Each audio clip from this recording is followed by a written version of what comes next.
이름으로 기도드렸습니다. 아멘.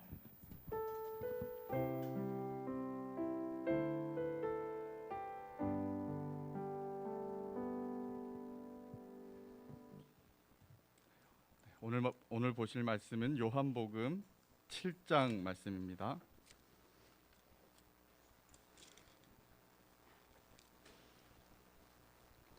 요한복음 7장 1절에서 24절까지 말씀을 제가 봉독해 드리겠습니다. 그 후에 예수께서 갈릴리에서 다니시고 유대에서 다니려 아니하심은 유대인들이 죽이려 함이로라. 유대인의 명절인 초막절이 가까운지라. 그 형제들이 예수께 이르되 당신이 행하는 일을 제자들도 보게 여기를 떠나 유대로 가소서. 스스로 나타나기를 구하면서 묻혀서 일하는 사람이 없나니 이 일을 행하려 하거든 자신을 세상에 나타내소서 하니, 이는 그 형제들까지도 예수를 믿지 아니함이로라. 예수께서 이르시되 내 때는 아직 이르지 아니하였거니와 너희 때는 늘 준비되어 있느니라. 세상이 너희를 미워하지 아니하되 나를 미워하나니 이는 내가 세상의 일들을 악하다고 증언함이라. 너희는 명절에 올라가라. 내 때가 아직 차지 못하였으니 나는 이 명절에 아직 올라가지 아니하노라. 이 말씀을 하시고 갈릴리에 머물러 계시니라. 그 형제들이 명절에 올라간 후에 자기도 올라가시되 나타내지 않고 은밀히 가시니라. 명절 중에 유대인들이 예수를 찾으면서 그가 어디 있느냐 하고 예수에 대하여 무리 중에서 수군거림이 많아 어떤 사람은 좋은 사람이라 하며 어떤 사람은 아니라 무리를 미혹한다 하나, 그러나 유대인들을 두려워함으로 드러나게 그에 대하여 말하는 자가 없더라. 이미 명절의 중간이 되어 예수께서 성전에 올라가사 가르치시니 유대인들이 놀랍게 여겨 이르되 이 사람은 배우지 아니하였거늘 어떻게 그를 아느냐 하니, 예수께서 대답하여 이르시되 내 교훈은 내 것이 아니요 나를 보내신 이의 것이니라. 사람이 하나님의 뜻을 행하려 하면 이 교훈이 하나님께로부터 왔는지 내가 스스로 말함인지 알리라. 스스로 말하는 자는 자기 영광만 구하되 보내신 이의 영광을 구하는 자는 참되니 그 속에 불의가 없느니라. 모세가 너희에게 율법을 주지 아니하였느냐? 너희 중에 율법을 지키는 자가 없도다. 너희가 어찌하여 나를 죽이려 하느냐? 무리가 대답하되 당신은 귀신이 들렸도다. 누가 당신을 죽이려 하나이까? 예수께서 대답하여 이르시되 내가 한 가지 일을 행함에 너희가 다 이로 말미암아 이상히 여기는도다. 모세가 너희에게 할례를 행했으니 그러나 할례는 모세에게 난 것이 아니요 조상들에게서 난 것이라. 그러므로 너희의 안식일에도 사람에게 할례를 행하느니라. 모세의 율법을 범하지 아니하려고 사람이 안식일에도 할례를 받는 일이 있거든 내가 안식일에 사람의 전신을 건전하게 한 것으로 너희가 내게 노여워하느냐? 외모로 판단하지 말고 공의롭게 판단하라 하시니라. 아멘. 예. 장소가 이렇게 좀 미리미리 저게 되지 않고 오늘 우리가 생각했던 것보다 사람이 더 많아서 중간에 급하게 장소를 옮기느라고 K실에 있는 분들은 모르지만 우리 지교관까지 가신 분들 감사합니다. 불평하지 않고 다 따라줘서. 오늘 본문은 우리 7장 1절 보면 그 후에라는 시간을 나타내는 부사로 시작하고 있는데요. 우리가 앞선 사건들을 간단하게 한번 생각해 봅시다. 5장에서 예수님은 베데스다라는 곳에서 한 38년 된 병자를 고쳤습니다. 그를 고친 때가 안식일이었기 때문에 유대인들과 한판 논쟁이 붙었습니다. 그 논쟁 가운데 예수님께서 내 아버지께서 지금까지 일하시니 나도 일한다라는 이야기를 했고, 유대인들은 안식일을 어겼을 뿐만 아니라 자기를 가리켜 하나님과 동등되다 일컫는 이 예수님의 말씀을 받아들일 수 없고, 그래서 이 사람은 죽여야 될 사람이다 라는 생각들을 하면서 예수님을 죽이려고 했습니다.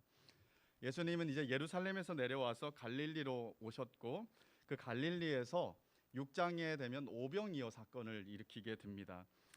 그리고 이 오병이어 사건 때문에 그 기적을 보고 먹고 배부른 까닭에 많은 사람들이 예수님을 찾아오게 되죠.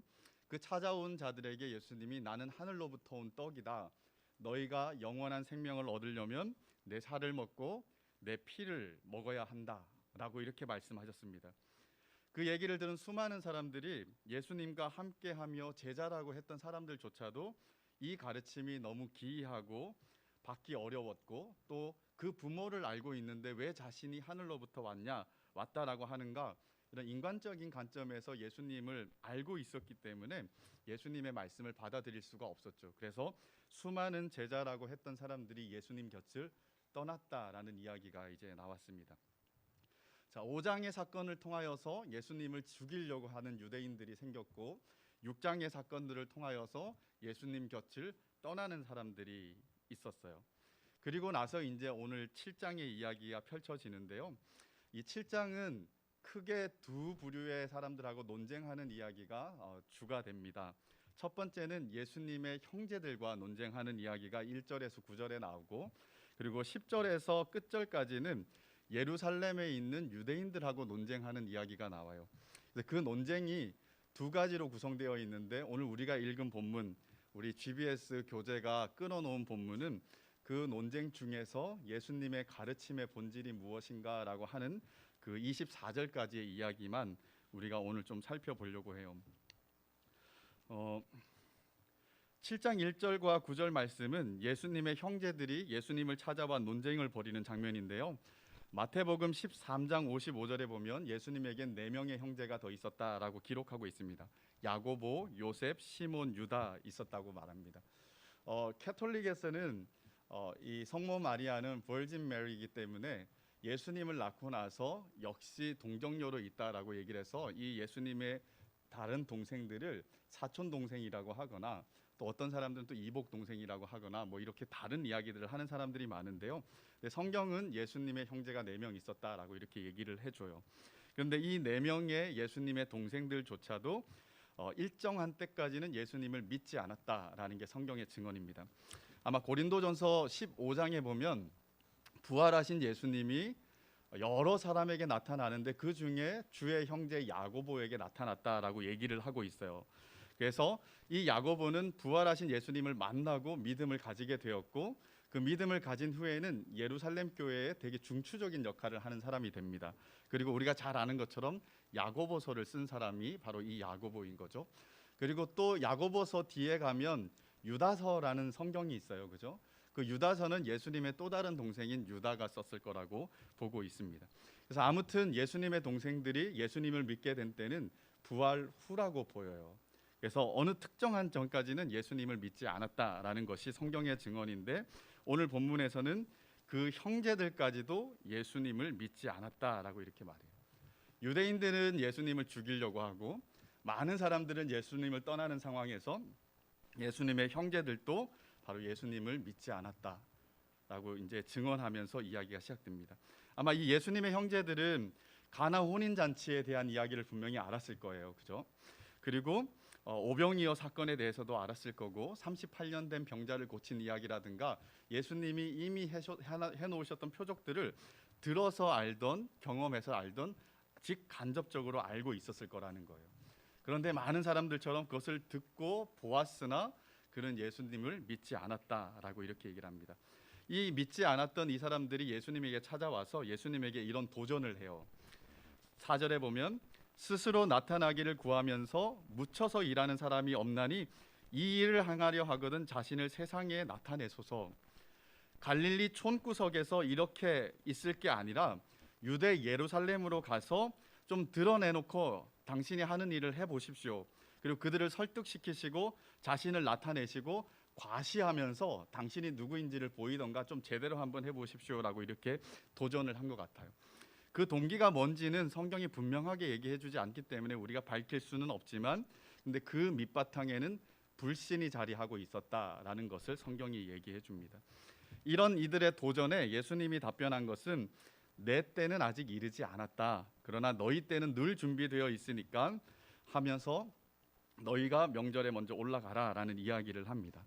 그래서 내 때, 너희 때는 간단하게 말하면 예루살렘으로 올라가는 때예요. 예루살렘으로 올라가는 때. 근데 이 형제들에게는 예루살렘으로 올라가는 때가 언제든지 있어요. 왜 있냐면 세상은 너희를 미워하지 않기 때문에, 유대 종교 지도자들은 너희를 미워하지 않기 때문에 너희들은 언제든지 올라갈 수 있으니까 올라가지만, 내가 예루살렘으로 올라간다라는 것, 지금 당장을 얘기하는 게 아니라 예수님에게는 내가 예루살렘으로 올라가는 궁극적인 목적은 거기에 십자가 대속의 죽음을 통하여서 인생들을 구원하는, 그래서 내가 죽으러 올라가는 것이 바로 예루살렘으로 올라가는 때이기 때문에 예수님은 지금 당장 눈앞에 있는 이 초막절은 아니지만 내 때, 내가 죽을 때는 아직 이르지 않았다. 내가 예루살렘에 가서 죽을 때는 이르지 않았지만 너희는 언제든지 올라갈 수 있다. 그리고 내가 이렇게 저렇게 올라가려고 할 때 세상은 나를 미워하기 때문에 나를 죽이려고 할 것이다 라는 것을 이 형제들에게 얘기를 한 거예요. 형제들의 도전을 예수님이 거절한 거죠. 거절하고 난 너희들이 먼저 올라가라, 나는 올라가지 않겠다라고 얘기를 했지만 9절을 보면 그 형제들이 명절에 올라간 후에 자기도 올라가셨다라고 얘기를 해요. 예수님께서 안 올라간다고 하신 거 아닌가? 말씀을 번복하신 건가 하는 생각이 들게끔 합니다. 자, 이런 부분이 우리가 요한복음 2장에서도 봤어요. 그죠? 마리아가 포도주가 떨어졌다라고 말했더니 여자여 그게 나와 무슨 상관이 있습니까? 내 때가 아직 이르지 않았습니다라는 되게 뭔가 이렇게 흐름이 안 맞는 이야기를 하셨던 때가 있었습니다. 그리고 나서 포도주를 사실은 만드셨죠. 그죠? 그래서 그때 우리가 잘 살펴봤으니까 생략하고 그와 비슷하게 똑같은 이야기를 하신 거예요. 안 올라갈 것처럼 얘기하셨지만 올라가셨어요. 그런데 어떻게 올라갔냐면 나타내지도 않고 은밀하게 가셨다라고 기록하고 있습니다. 형제들이 한 얘기는 뭐냐면 나타나기를 구하면서 묻혀서 일하는 사람이 없으니까 이 일을 행하려거든 자신을 세상에 나타내십시오라고 이렇게 예루살렘에 가서 좀 자신을 공개적으로 과시하고 나타내라는 것이 이 동생들의 메인 어떤 내용이었다. 그러면 예수님은 그 방법을 거절하신 거예요. 그렇게 가는 것을 거절하시고 나타내지 않고 은밀하게 예수님이 다니시는 일들을 했다라는 겁니다. 형제들은 세상의 방법과 어떻게 보면 좀 인간적인 방법으로 예수님에게 도전을 던졌지만 예수님은 나는 하나님의 때와 하나님의 방법대로 하기 때문에 너희의 도전은 거절한다 라고 얘기했다라고 보면 될 것 같아요. 자, 10절과 24절의 말씀도 우리가 먼저 살피고 오늘 본문 우리 적용을 한번 해보려고 하는데 초막절 명절이 시작되고 예수님을 유대인들이 찾아요. 예수님이 아마 당연하게 초막절에 와 있을 거라고 생각을 하는 거죠. 그래서 그가 있는 곳엔 많은 무리가 모여 있을 거라고 생각하면서 어떻게 죽일까, 어떻게 죽일 빌미를 찾을까라고 하면서 예수님을 찾아다닙니다. 그때 12절과 13절을 보면 예수님에 대한 무리의 두 가지 반응이 나오는데요. 어떤 사람들은 예수님은 좋은 사람이라고 얘기를 했고 또 어떤 사람은 예수님을 미혹하는 사람이라고 생각했습니다. 그런데 어떤 사람들인지 간에 유대 당국자들이 예수님에 대해서 어떤 마음을 가지고 있는지를 알기 때문에 다들 말하는 것을 두려워하면서 수근수근 거렸다라고 이렇게 얘기를 하죠. 예수님은 14절에 등장해요. 14절에 등장하는데 이미 명절의 중간이 되어 예수께서 성전에 올라가서 가르치다라고 나옵니다. 자, 초막절은 총 8일간 이제 지내는 명절인데 명절의 중간쯤이 되었다라니까 아마 4일, 5일째가 됐을 것 같아요. 그래서 한 절반 정도는 조용하게 은밀하게 다니시다가 이제 중간쯤 되어서는 예수님이 성전에 나타나셔서 사람들에게 이제 가르치는 일들을 하게 되죠. 이 예수님께서 가르치셨을 때 거기에 있었던 사람들 그리고 심지어 종교 지도자들의 어떤 명령을 받고 예수님을 잡으러 왔던 사람들까지도 예수님의 가르침에 놀라기 시작하는 거예요. 이 사람은 그를 알지 못하는 사람 같은데 이 교훈이 도대체 뭐지? 라고 이렇게 생각을 한 거예요. 우리 14절을 한번 보시면 15절에 유대인들이 놀랍게 여겨 이르되 이 사람은 배우지 아니하였거늘 어떻게 그를 아느냐라고 말합니다. 여기서 이제 그를 아느냐라는 말은 글자를 안다 모른다에 대한 이야기는 아닌 것 같아요. 이 예수 그리스도의 학식에 대해서 얘기를 하는 것 같습니다. 그래서 이 예수 그리스도께서 갈릴리 촌구석에서 제대로 된 율법 교육을 받지도 못했던 사람인데 도대체 이 가르침이 뭐지? 그가 구약에 대해서 이해하는 것과 해석하는 것과 가르치는 것이 너무 권세가 있지 않은가라는 생각들을 저 대적자들까지 생각했다는 거죠. 마태복음에 보면 이런 얘기합니다. 무리들이 그 가르침에 논란이 이는 그 가르치는 것이 권세 있는 자 같고 서기관들과 같지 아니함일로라. 많은 사람들이 예수님의 가르침을 들었을 때 너무 놀라워할 정도로 권세가 있었다라는 거예요. 심지어 예수님을 죽이려고 잡으러 온 사람들조차도 예수님의 이 가르침은 뭔가 예사롭지 않다라고 느낀 거죠. 우리가 다음 주에 읽게 될 텐데 7장 뒷본문을 보면 이 잡으러 왔던 사람들이 유대인들에게 돌아갔을 때 대제사장들과 바리새인들이 예수를 왜 잡아오지 않았느냐라고 책망을 합니다. 그랬을 때 이 사람들이 뭔 얘기를 하냐면 그 사람이 말하는 것처럼 말한 사람은 이때까지 없었습니다라고 이렇게 얘기를 해요. 예수님께서 가르치셨는데 이 가르침은 너무 놀라워서 우리도 생각이 조금 복잡해졌습니다라는 생각을 한 것 같아요. 그랬더니 밑선에서 무슨 얘기를 하냐면 너희도 미혹되었느냐? 당국자들이나 바리새인 중에 그를 믿는 자가 있느냐? 이 율법을 알지 못하는 이 무리는 저주를 받을지어다라고 하면서 자기 편 중에서 예수님의 조금 요동하는 사람들에게 저주받을 무리라고 이렇게 책망을 듣게 되는 거죠. 자, 이 예수님을 잡으러 왔던 사람들이 예수님의 가르침에 너무 놀란 거예요. 도대체 이 권세 있는 교훈은 뭔가? 도대체 이 사람이 가르치는 교훈은 어디에서 온 것인가? 라고 놀람과 의문이 들었던 것인 거죠. 이에 대해서 예수님께서 그들의 속마음을 알아서 이렇게 얘기를 합니다. 16절에 보면 내 교훈은 내 것이 아니요 나를 보내신 이의 것이다. 나는 스스로 말하는 것이 아니다. 스스로 말하는 자는 자기 영광만 구하지만 보내신 이의 영광을 구하는 자는 참되니 그 속에 불의가 없느니라 라고 얘기를 해요. 예수님은 나의 이 너희가 권세 있게 느끼는 가르침은 내 메시지가 아니라 아버지, 즉 나를 보내신 아버지의 메시지이다. 그리고 나는 그 메시지를 너희에게 충실하게 내 말을 하는 것이 아니라 나를 보내신 이의 가르침을 내가 너희에게 주고 있는 것이다 라고 이렇게 말을 합니다. 자, 17절 말씀은 조금 어렵게 느껴질 수 있어요. 17절을 보면 사람이 하나님의 뜻을 행하려 하면 이 교훈이 하나님께로부터 왔는지 내가 스스로 말함인지 알리라 라고 이렇게 말합니다. 자, 예수님은 지속적으로 요한복음에서 나는 보냄받은 자다라고 이렇게 강조해요. 그리고 자신의 사명은 하나님의 뜻을 행하는 것이다 라고 이것을 엄청나게 강조하는 모습을 봅니다.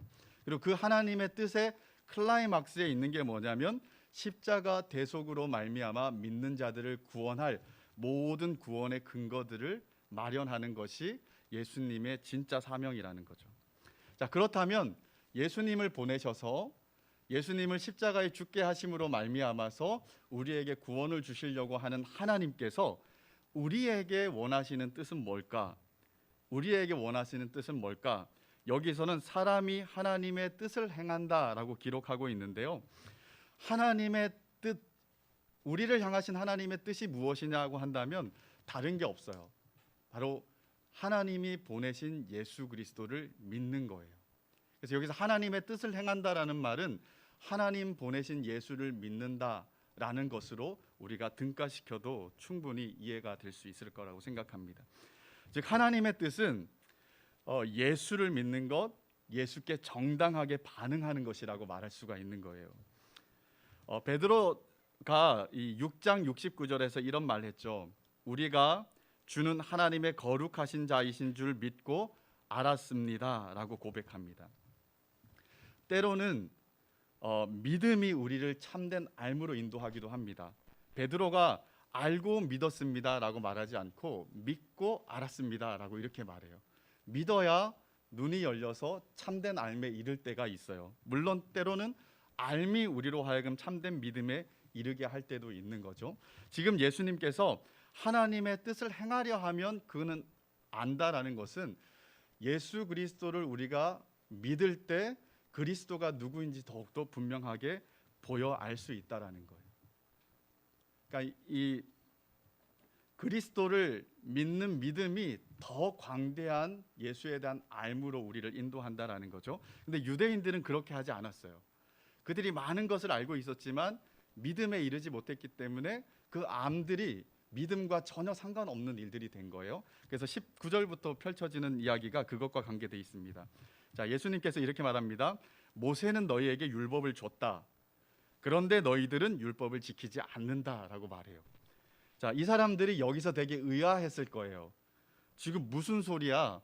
우리가 얼마나 율법을 열심히 지키고 있는데 율법을 더 잘 지키려고 온갖 세부적인 규칙들을 만들어서 철저하게 지키고 있는데 우리한테 율법을 지키지 않고 있다니 이 무슨 말도 안 되는 얘기야 라고 이렇게 말하는 거예요. 근데 예수님의 관점은 뭐냐면 이들이 말하는 거는 이미 본질이 벗어난 거예요. 요한복음 5장 46절과 47절에서 예수님 이런 말 하셨죠. 모세가 바로 나에 대하여 증언했다. 성경은 바로 나에 대해서 증언하고 있다라고 얘기를 해요. 즉 이들이 열심히 읽고 지키려고 하는 모세 율법의 핵심적인 내용은 예수 그리스도 자신인데 이 모세 율법을 읽고 보고 외우고 해석하고 가르치고 온갖 외형적인 룰들을 만들어서 지키려고 애를 쓰지만 모세 오경이 진짜 말하고 있는 예수님을 보지 못하는 거예요. 보지 못하니까 뭔가 다른 룰들은 지켜서 모세오경에 합한 것처럼 보이지만 사실은 예수 그리스도를 죽이려고 하기 때문에 너희는 그 모세오경을 지키고 있지 않다, 어기고 있다라고 이렇게 말을 한 거죠. 자, 그랬더니 무리들이 이렇게 얘기를 합니다. 누가 당신을 죽이려고 합니까? 당신은 귀신 들렸습니다. 말도 안 되는 소리를 하고 과대 망상증에 걸려 있습니까? 라고 하면서 예수님에게 항변을 하게 되는 거예요. 그런데 25절 우리가 다음 주에 읽을 첫 절을 보면 예루살렘 사람 중에서 어떤 사람이 말하되 이는 그들이 죽이고자 하는 그 사람이 아니냐라고 말해요. 이미 예루살렘 사람들은 유대 종교 지도자들이 예수님을 죽이려고 하는 그 증오를 피부로 느끼고 있을 정도로 지식적으로 알고 있을 정도로 분위기도 다 파악할 정도로 그런 분위기였다라는 거예요. 그래서 예수님이 모세 율법을 지키지 않고 그 지키지 않는 것의 가장 큰 증거가 나를 죽이려고 하는 것이다라고 말했는데 여기 있는 사람들은 무슨 말이냐? 당신 귀신 들렸고 과대망상증이냐라고 이렇게 예수님에게 반문하고 있는 거죠. 아무튼 이 영광의 하나님께서 별의 별소리를 다 듣고 계신 거예요. 그죠? 자, 이렇게 이제 얘기를 듣고 나서 예수님이 21절과 24절에 너희가 나를 죽이려고 했던 그 일을 하나 꺼내게 됩니다. 꺼내게 되는데 이렇게 얘기를 합니다. 내가 한 가지 일을 행함에 너희가 이상히 여긴다라고 말하죠. 여기서 내가 한 가지 일을 행했다라는 말은 5장에서 있었던 안식일 날 38년 된 병자를 고친 일이라고 볼 수 있어요. 자, 유대인들은 안식일을 범했다는 이유와 또 예수님이 자신을 하나님과 동등됨을 주장한다라는 이야기 때문에 예수님을 죽이려고 한 거예요. 그죠? 그리고 이 사건이 있은 지 지금 얼만큼 시간이 지났냐면 6개월이 지났어요.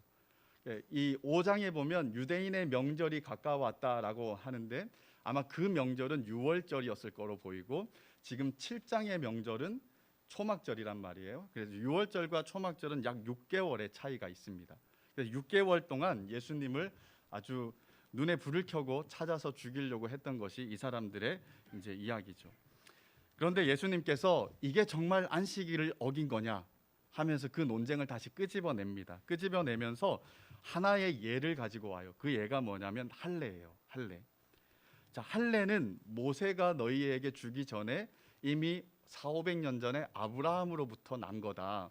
그래서 이 할례는 안식일에도 불구하고 너희가 행하지 않느냐.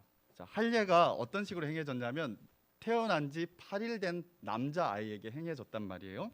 그래서 만약에 안식일 전날 태어난 아이면 그 다음 주 안식일에 할례를 행해야 되는 상황이 된 거예요. 그래서 이 안식일에 할례를 행하는 것은 이들에게는 일이 아니었던 거예요. 안식일을 범하는 일이 아니었던 거죠. 그죠? 그래서 이 안식일임에도 불구하고 몸에 표피를 베어서 피를 흘리게 또 고통스럽게 하는 할례를 행했는데 이것은 아무런 안식일에 문제가 되지 않았다라는 것입니다. 근데 예수님은 하물며 이런데 이 안식일에 사람의 전신을 온전하게 하는 것이 왜 안식일을 어기는 것이냐라고 이렇게 말을 하는 거예요. 자, 안식일의 참된 의미는 뭡니까? 안식과 관계되겠죠, 그죠? 안식일이니까 안식일의 참된 의미, 그 메인 띠은 뭐냐면 안식과 회복이에요. 안식과 회복. 자, 사람의 전신을 낫게 하고 회복시키고, 그리고 38년간 고통스럽고 저주스러운 삶 속에서 한순간도 쉬지 못했던 그 사람에게 참된 안식을 가져다 주는 것은 어떤 의미에서는 안식일의 진정한 의미, 그 본질에 가장 충실했던 사건이라고 볼 수 있는 거죠. 그래서 예수님이 38년 된 병자를 안식일에 고쳤다라는 것은 안식일에 가장 안식일스러운 일을 하신 거예요. 그런데 유대인들은 이것을 노여워했단 말이에요. 그죠? 그래서 예수님이 너희의 판단은 공의롭지도 못하고, 그리고 핵심을 꿰뚫지도 못한다. 그저 외모만 보고 너희의 룰에 집중해서 불공평한 시선으로 나를 판단하고 나를 죽이려고 한다라고 이렇게 얘기를 하는 거예요. 자, 요 얘기 속에서는 유대인들이 예수님에게 가지고 있었던 태도가 결정이 되는 거예요. 자, 그들이 어떤 태도를 가지고 있었냐면 예수님에 대한 선입견을 가지고 있었던 거예요. 그 선입견은 그들의 기득권과 관계됐을 수도 있고, 또 예수님이 갈릴리 촌구석 사람이라는 것, 나사렛에서 무슨 선한 것이 나겠느냐라고 했던 나다나엘의 이야기처럼 그런 경멸하는 어떤 지역적인 차별, 뭐 여러 가지가 그들에게 어떤 선입견을 만들어내서 예수님을 있는 그대로 보지 못하게 만든 거예요. 예수님의 표적이라든가 예수님의 가르침, 우리가 볼 때는 총구석에 배우지도 못한 정말 무식한 사람 같은데 이 가르침이 이렇게 권세가 있는 게 이게 도대체 뭘까? 여기서 바로 하나님이 보내신 자가 아닌가라고 생각하는 게 아니라 뭔지 모르겠지만 받아들일 수는 없고, 죽이려고 하니까 또 어떤 사람들이 이게 뭐지 하고 이제 지금 고민하고 있는 거죠. 그죠? 자, 예수님의 표적과 말씀과 이 모든 것들을 보면 예수님이 하나님께 보냄받은 자다라는 것을 충분히 알 수 있음에도 불구하고 이들의 선입견은 보지 못하게 만든 거예요. 모세오경을 아무리 읽어도 그 안에서 예수님이 보이지 않은 거예요.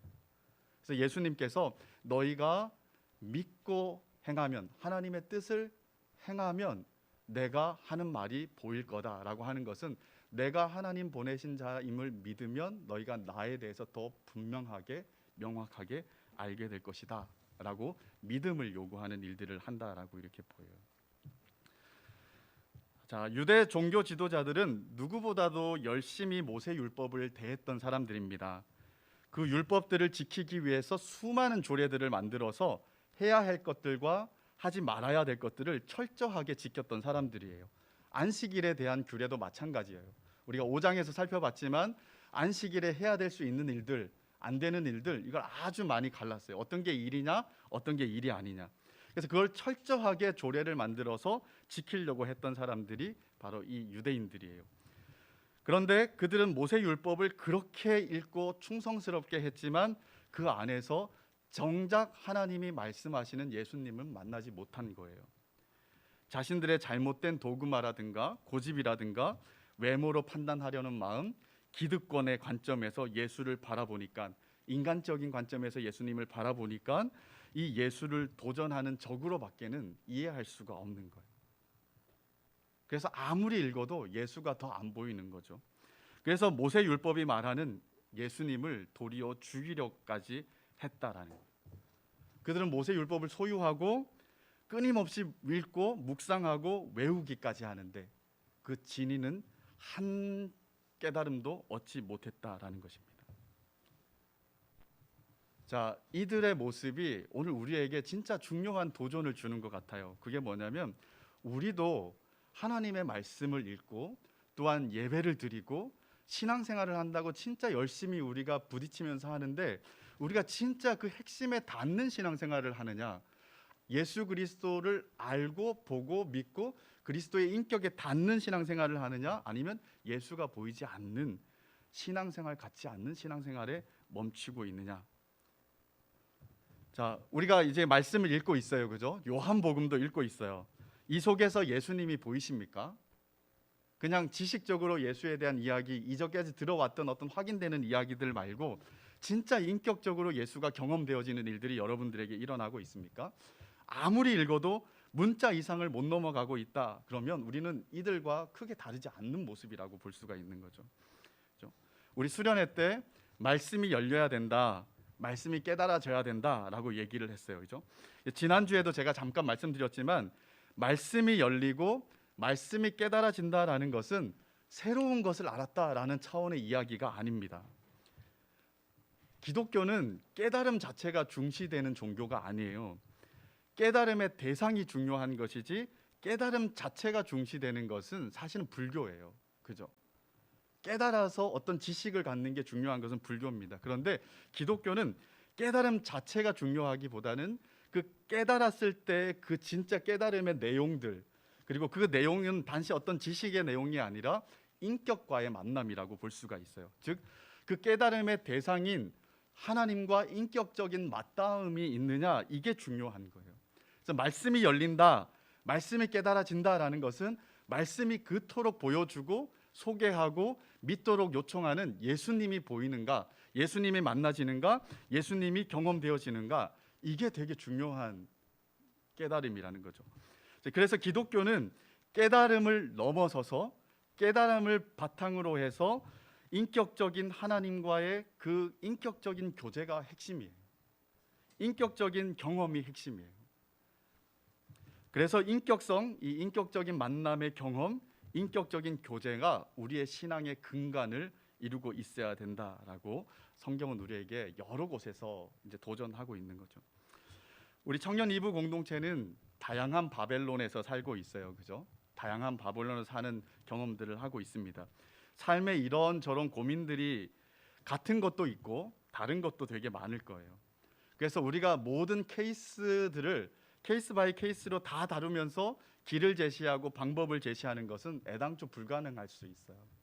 공동체가 어느 일정의 수가 넘어가면 더더욱 힘들어지는 것은 말할 필요가 없죠. 그죠? 물론 우리가 그런 고민들을 같이 나누고 같이 길들을 찾고 격려하고 독려하면서 그것들을 해결해 가는 것들이 필요합니다. 그렇다 손 치더라도 실전에서는 너무너무 달라지는 것을 많이 경험하게 되는 거죠. 그래서 우리는 어떤 케이스 스터디를 하는 것이 우리의 목적이 아니에요. 그죠? 어떤 케이스 스터디 하면서 요럴 때는 요렇게 하는 게 맞다. 이런 어떤 이 방법들을 배워가는 것이 교회 공동체가 아니라는 것입니다. 교회 공동체는 모든 상황들을 맞닥뜨렸을 때 그것을 어떤 원리와 중심으로 풀어내느냐, 그 중심을 세워가는 것이 교회 공동체의 방법인 거예요. 그래서 그 중심이 뭐냐라고 했을 때 바로 그리스도와의 인격적인 교제가 가장 중요한 중심이라는 거예요. 그 그리스도와의 살아있는 인격적인 교제가 우리 안에 있다 그러면 우리가 어떤 일들을 만나든지 간에 그리스도와 함께 그리스도의 지혜로 성령의 능력으로 때로는 실패를 통해서 배우기도 하고 때로는 넉넉히 이겨내면서 성령의 능력의 놀라움들을 경험하게 되기도 하는 거죠. 목회로 뛰어들은 지 한 10년까지 제가 지금 22년이 됐더라고요. 전도사 시절까지 다 하면 목회로 뛰어들은 지 한 10년까지는 어떻게 하면 은혜를 끼치는 설교를 할까 이런 생각들을 되게 많이 했어요. 그래서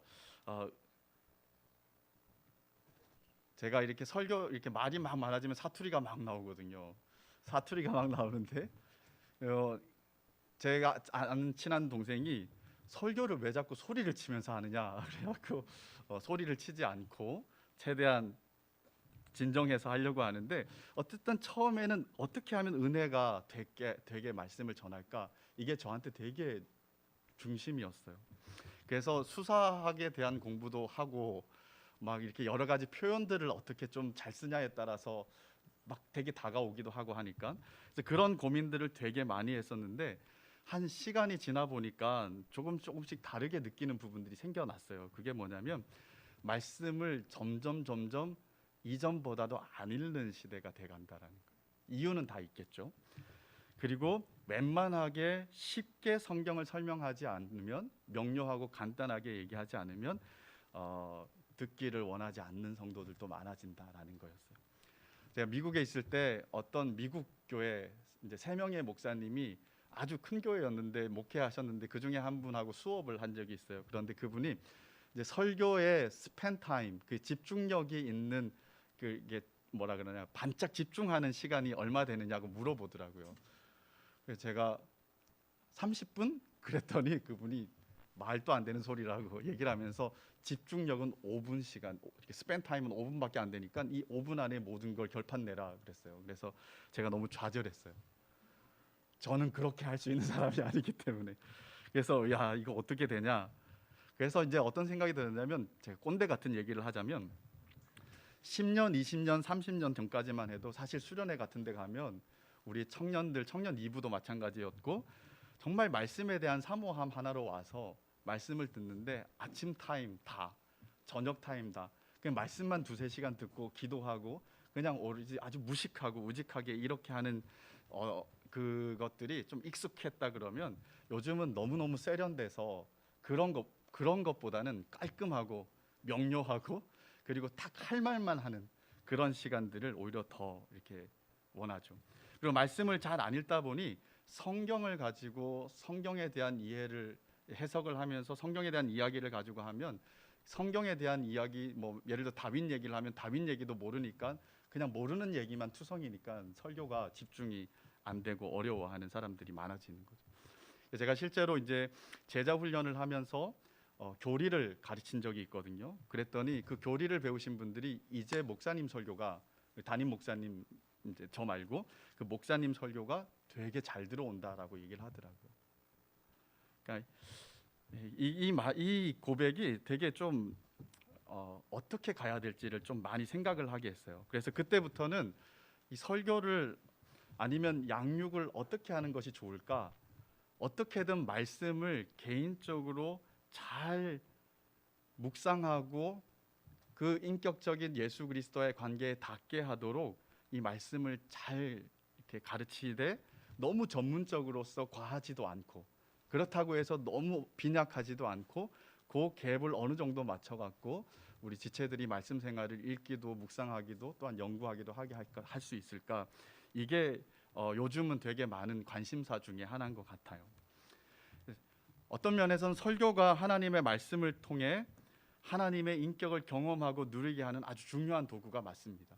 근데 설교 하나에만 기대어서 간다 그러면 우리의 하나님과의 그 만남의 시간들이 깊어지지 않을 거예요. 그죠? 동시에 개인적으로 말씀을 묵상하면서 개인의 평상과 일상의 삶을 통해서 말씀 속에 하나님의 인격을 대면하는 일들이 지속적으로 일어날 때 이게 진짜가 되고 이게 내공이 되는 거겠죠. 그렇죠?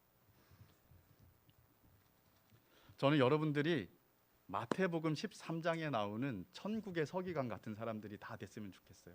옛 것과 새 것들을 언제든지 그 곳간에서 끄집어내서 자유자재로 쓰는, 그리고 그 신약과 구약에서 말씀하는 그 진의들, 즉 예수 그리스도의 그 인격들이 다 보이고 누려지고 맞닿아서 정말 주님을 관계 속에서 알아가는, 어떤 책에서 배우는 그런 내용이 아니라 정말 인격적인 교통이 있는 그런 예수와의 진한 연합의 그 신앙적인 경험들을 차곡차곡 쌓아가는, 그래서 여러분들이 시간이 지나면 지날수록 내공이 너무 깊어지는, 깊이가 있는, 광대해지는 그런 하나님의 백성들이 되었으면 좋겠습니다.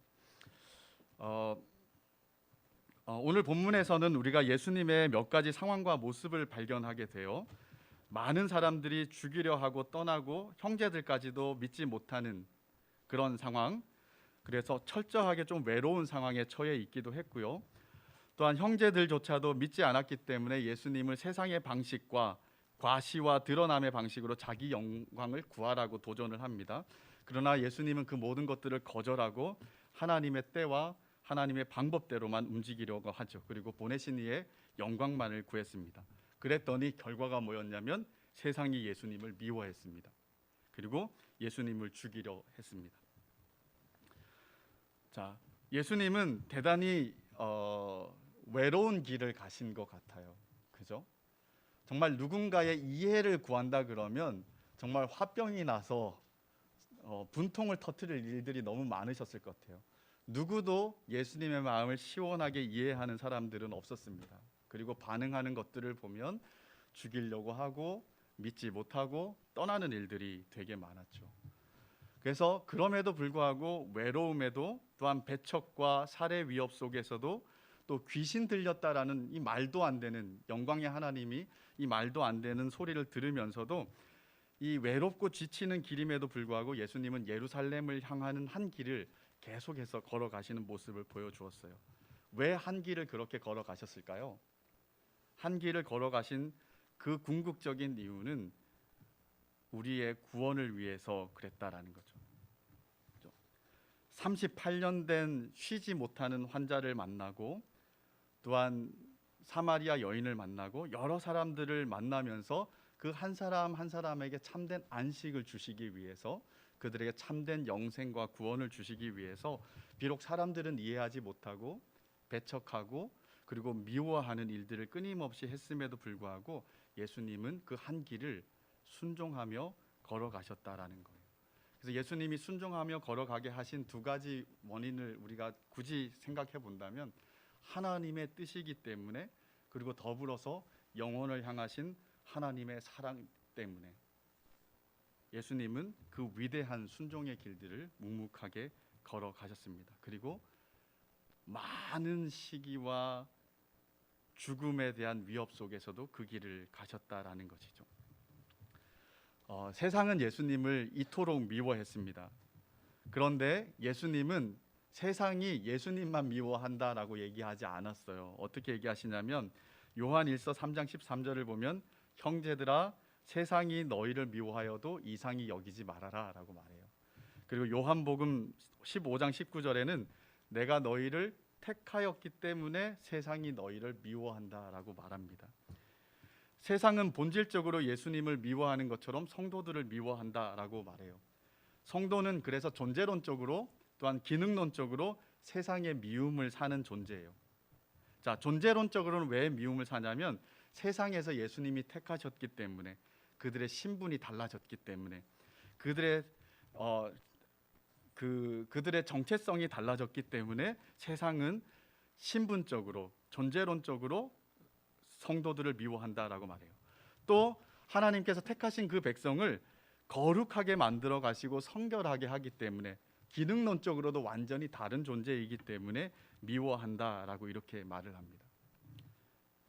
자, 이게 성경이 성도에 대해서 가르치는 거예요. 우리는 참되고 진실된 성도로 이 땅에서 살아가면 바로 존재론적인 이 같은 미움과 기능론적인 이 같은 미움을 받는 것이 당연하다라고 이렇게 말해요. 사랑하는 여러분, 요즘 여러분들의 삶 속에는 어떤 도전과 미움과 이 시기들이 있습니까? 물론 여러분들이 잘못해서 만들어낸 거 말고 성도이기 때문에 지금 당하고 있는 것들이 혹시 있을까요? 바벨론은 성도들이라 하더라도 유별나게 하지 말고 그냥 입 닥치고 세상 사람들과 같은 방법대로 같은 가치를 추구하며 살라라고 이렇게 얘기를 해요.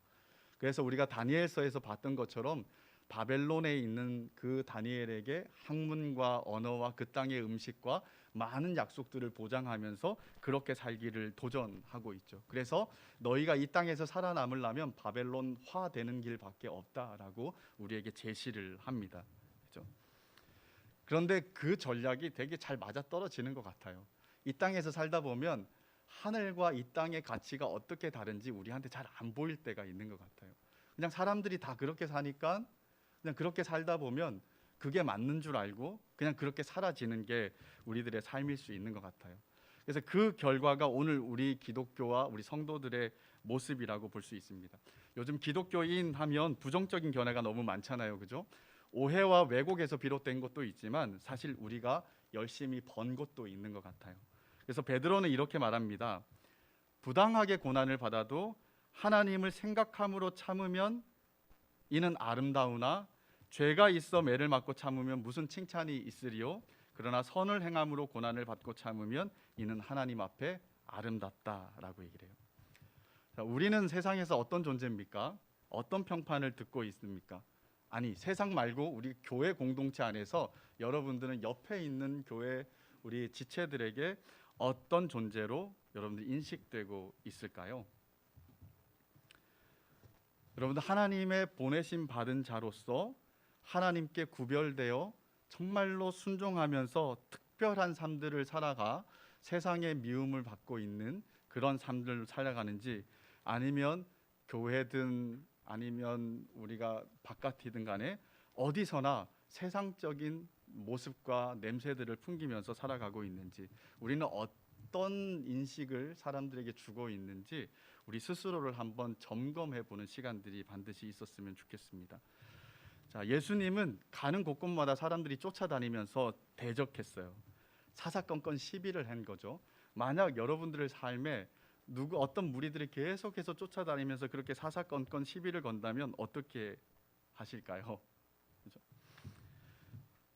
예수님을 노골적으로 미워하는 마음들을 사람들이 드러냈는데, 이제 고난 주간이 다가오는데 여러분들이 한번 예수 그리스도의 순환에 대해서 이렇게 한번 묵상을 해보십시오. 특별히 예수 그리스도가 십자가를 지시는 과정들을 한번 일으켜 보십시오. 얼마나 사람들이 예수 그리스도를 미워하는지, 심지어 광기 들린 것처럼 도대체 이게 일상적으로 이게 이 상식적으로 이렇게 할 수 있는가라고 하는 모습, 이런 느낌이 들 정도로 비상식적으로 증오를 쏟아내고 증폭시키는 그런 장면들을 보게 될 때가 있어요. 근데 예수님은 그 증오 한복판을 그냥 순종하심으로 뚫고 그냥 순종하면서 가셨다라는 것을 볼 수 있습니다. 왜? 그게 하나님께서 자신을 보내신 뜻이었기 때문에, 그리고 그 길이 우리 같은 사람에게 유일한 길이, 구원의 길이었기 때문에 예수님은 그 증오 한복판을, 사람들이 다 에워싸서 증오를 쏟아내는데 그 중앙을 십자가를 지고 그렇게 걸어 가신 거죠. 그래서 예수 그리스도의 이 같은 순종이 우리의 구원의 근거가 된 거예요. 그래서 이 예수 그리스도의 십자가가 우리를 결국은 탄생시켰고, 결국은 우리는 예수 그리스도를 증오하는 그 증오 속에서 태어난 사람이 바로 우리 성도라는 거예요. 그래서 우리는 태생적으로 세상의 적대감에서 시작한 사람들이라는 거예요. 세상의 미움의 대상이 될 수밖에 없다라는 거예요. 그리고 예수님께서는 그런 우리들에게 예수님과 같은 방식으로 살기를 원해요. 똑같이 거룩해지고 하나님의 아들과 같이 화하는 것들을 하나님은 우리에게 목표로 주시고 있단 말이에요. 그래서 우리는 바로 이 예수님이 우리를 구원하실 때 어디로 구원하셨느냐 했을 때 하나님의 원대한 뜻 안으로 우리를 구원하셨어요. 그게 뭐냐면 하나님과 같아지게 하는, 거룩해지게 하는. 그래서 우리는 태생적으로 하나님의 은혜 가운데 태어날 때 우리는 거룩을 향해서 갈 수밖에 없는 어떤 뜻을 지니고 태어난 사람들이라는 거죠. 그래서 그런 차원에서 본다면 우리도 역시 하나님의 보냄받은 자, 하나님의 뜻을 소유하고 있는 자라고 볼 수 있습니다. 그래서 우리가 파송된 바벨론에서도 우리가 어떻게 살아가야 되냐 했을 때 예수님처럼 나를 보내신 이의 뜻이 무엇인가, 나를 보내신 이의 뜻이 무엇인가를 끊임없이 생각하면서 예수가 그 길을 어떻게 가셨는가, 나는 그 길을 어떻게 갈 것인가, 그리고 세상이 미워한다면, 내 잘못이 아닌 것으로 미워한다면 언제든지 그것을 당하면서 그렇게 통과해내는 것이 우리가 예수님의 길을 따라가는 모습이 아닌가 싶습니다. 시편 62편을 보면 내 영혼아 하나님만 잠잠히 바라라라는 이제 이 시인의 명령이 나와요. 자기 자신을 향한 명령. 그래서 우리가 바로 그런 마음 가지고 이 길을 갈 때 외롭고 지칠 수 있지만 하나님께서 그래서 우리에게 허락해 놓으신 것이 공동체예요. 그죠? 공동체의 적극적인 지지와 기도 후원을 받으면서, 또 그래도 낙담될 때는 내 영혼에게 명령을 하면서 살아계신 하나님, 나를 태어나게 하시고 거룩으로 나를 초청하시는, 나를 구원하신 그 예수 그리스도를 끊임없이 바라보면서 우리가 그 길을 걸어갈 때 우리도 예수님처럼 그렇게 갈 수 있지 않나. 그 세상이 미워하지만 넉넉하게 이기면서 살아가는 삶들을 살아갈 수 있으리라고 생각합니다. 부디 우리가 함께 그런 삶들을 살아내는 저와 여러분들이 되었으면 좋겠습니다. 이 시간 우리 같이 찬양하기를 원하는데요. 제가 이 본문 가지고 두 가지 질문을 여러분들에게 던진 거예요. 우리가 말씀을 통하여서 예수 그리스도의 인격에 맞닿고 있는가, 그리고 오늘 이 예수님의 모습들 속에서 우리의 구원의 풍성한 은혜와 그 예수의 마음을 느끼면서 동시에 예수 그리스도처럼 성도로서 이 땅을 살아가고 있는가, 이 두 가지 문제를 좀 고민해 보면서 이 찬양 드리고 같이 한번 기도하기를 원합니다.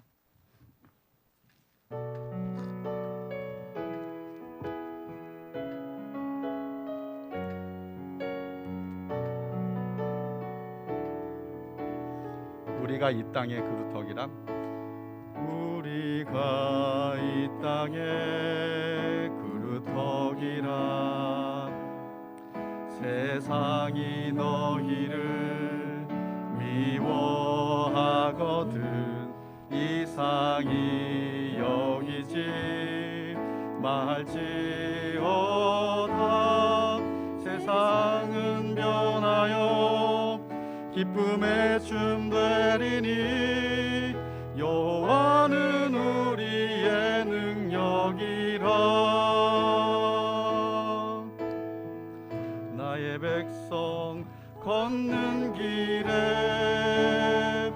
거치는 것 없게 하라. 주님이 명령하시니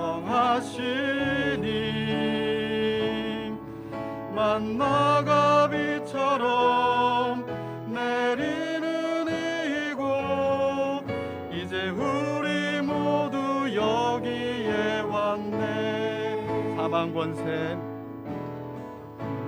사슬이 끊어지고 그림자 우리 영혼 방황 끝났네. 두 번 안 올 우리의 젊음이여, 누굴 위해 사는가, 무엇 위해 사는가, 오직 우리 구주 예수시라. 나의 백성 걷는 길에 거치는 것 없게 하라. 주님이 명령하시니 반석이 터져서 생수가 솟구듯 기갈한 영혼 풍성하리라. 주께서 우리를 부르셨네. 여호와여 우리가 여기 있나이다. 밤나무 산수리 배임당해도 우리가 이 땅에 그루터기라. 우리가 이 땅에 그루터기라. 나의 백성 걷는 길에 거치는 것 없게 하라. 주님이 명령하시니 열방에 넘치는 저 복음의 파도, 복음의 발걸음 땅 끝까지. 아멘. 이 시간에 우리 한번 같이 기도하기를 원하는데요, 먼저 우리의 말씀과 신앙생활을 좀 돌아봤으면 좋겠습니다. 말씀을 통해서, 예배를 통해서 우리가 그저 그런 신앙생활이라고 말하는 그런 통념상의 유대인들과 같은 그런 신앙생활을 하고 있는지, 아니면 예배를 통해 하나님의 살아계신 인격에 맞닿고 말씀을 통해서 살아계신 하나님의 인격을 경험하는 일들이 끊임없이 일어나서 예수와의 친밀한 연합과 교제 속에서, 관계 속에서 우리의 신앙생활이 되고 있는지, 만약에 이것이 안 된다면 우리는 사실은 신앙생활을 제대로 하고 있지 않다라고 볼 수가 있을 것 같아요. 하나님, 내 눈을 열고 마음을 열어서 주님의 인격에 닿게 해주십시오. 한번 같이 기도하기를 원하고요. 또 하나는 우리가 태생적으로 그리스도의 이 같은 희생과 헌신 속에서, 죽음 속에서 태어난 사람이라는 사실들을 우리가 기억했으면 좋겠습니다. 우리는 하나님의 말할 수 없는 사랑과 은혜 가운데 태어난 사람이기 때문에 우리가 참 사랑받는 존재라는 사실들, 구원받은 감격들이 있는 사람임을 기억하고, 또 하나님께서 우리를 구원하신 이유가 우리로 하여금 거룩의 자리로 초청해서 세상 가운데 존재론적으로, 기능론적으로 미움을 받을지언정 동화되지 않는, 그렇게 순종하면서 가는 길들을 원하신다라는 것들을 기억하면서 주님의 뜻하시는 대로 살아낼 수 있도록 믿음과 필요한 모든 것들을 부어주십시오라고 한번 같이 기도하길 원합니다. 기도하겠습니다. 살아계신 아버지 하나님, 이 시간에 우리가 함께 기도하는 것은 먼저 우리의 신앙의 모든 생활들을 좀 돌아보기를 원합니다. 말씀과 예배와 공동체 생활들, 우리가 목장 모임을 통해서 함께 나누는 시간들, 이런 모든 시간들 속에서 우리가 살아계신 하나님의 인격에 맞닿는 일들이 있는지, 하나님을 경험하는 일들이 우리에게 있는지 우리가 좀 돌아보게 해 주십시오. 그래서 하나님, 갈급한 마음들이 있었으면 좋겠고, 하나님을 향한 갈증들이 우리 안에서 느껴졌으면 좋겠습니다. 그래서 이 갈증을 해결하기 전까지는 쉬지 않고, 사슴이 시냇물을 찾아 갈급함같이 쉬지 않고 물을 찾아다니는 것처럼 우리가 그 주님을 찾도록 그렇게 갈급해하며 주님을 찾아다니는 저희들이 될 수 있도록 도와주십시오. 그럴 때 마침내 우리를 말씀 속에서, 기도 가운데, 예배 중에 우리를 만나시고, 또 일상의 모든 예배 속에서 우리를 만나시고 우리로 하여금 주님과 교제케 하시는 그 하나님을 경험할 수 있는 저희들 되게 해주십시오. 눈이 가리워져서 아무리 읽어도 모르는 이들처럼 똑같은 일들을 반복하지 않게 해주시고, 늘 성령을 구하면서 마음 눈을 밝혀주셔서 우리를 볼 것들을 보고, 들을 것들을 듣고, 경험할 것들을 경험하게 하시는 주님의 은혜를 만끽하며 살아가는 주의 사랑하는 귀한 청년들 되게 해주십시오. 또한 주님, 우리가 주님의 말할 수 없는 은혜와 사랑 가운데 태어난 존재임을 고백합니다. 이와 같은 시기와 미움과 정말 증오와 살해 위협 속에서 외롭고 처절한 길들이지만 끝까지 하나님의 뜻을 순종하고자, 또한 그 속에서 우리의 영혼들을 사랑하시고자 한 길을 가졌던 우리 주 예수 그리스도의 그 은혜 속에서 태어난 존재가 바로 우리임을 기억하게 해주십시오. 사랑이 없으면, 긍휼이 없으면, 은혜가 없으면 태어날 수 없었다는 우리의 그 마음의 태생적인 비밀들을 우리가 좀 밝히 알고 우리 하나님 앞에 감격하며 찬양할 수 있는 저희들 되게 하실 뿐만 아니라, 우리를 그렇게 부르신 이유와 목적이 무엇인지 눈을 열어 보여주셔서 그렇게 세상 가운데 드러나는 성도의 모습 되게 해주십시오. 세상의 방식과 세상의 방법과 세상의 때를 의존하는 것들이 아니라 하나님의 때와 하나님의 방법들을 의존하면서 그렇게 주님처럼 순종하면서 세상의 미움을 받더라도 하나님의 백성의 길을 걷는 저희들 되게 해주십시오. 그럴 때 우리가 찬양했던 것처럼 나의 백성 걷는 길에 거치는 것 없게 하시는 주님의 명령이 늘 있어서 우리의 삶의 순간순간에, 삶의 현장에서 하나님을 더 풍성하게 경험하는 일들이 우리 모두에게 일어나게 하여 주시옵소서.